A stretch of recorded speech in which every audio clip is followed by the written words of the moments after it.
আপন বুদ্ধি ছিল ভালো, পর বুদ্ধিতে পাগল হলো। পরের বুদ্ধিতে বিপদে পড়ে আফসোস করলে এই প্রবাদ ব্যবহার করা হয়। চুরি বিদ্যা বড় বিদ্যা, যদি না পড়ো ধরা।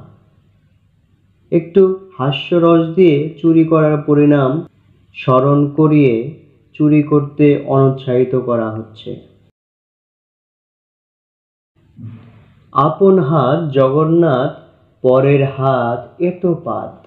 শুধু নিজের জিনিসকে ভালো জ্ঞান করা, অন্যের সমপর্যায়ের জিনিসকে ঘৃণা করার প্রবণতা। আপনি গেলে গোল পায় না, চাকরকে পাঠায় দুধের তরে। কেউ যদি কার্যোদ্ধারে এমন কোনো প্রচেষ্টা চালায় যা আগে থেকেই অনুমান করা যায় ব্যর্থ হবে, তখন এই প্রচেষ্টাকে ব্যঙ্গ করতে এ প্রবাদ ব্যবহার করা হয়। আড়াই করার কাসুন্দি, হাজার কাকের গোল। যোগানের তুলনায় দাবিদারের সংখ্যা বেশি হলে এ প্রবাদ ব্যবহার করা হয়।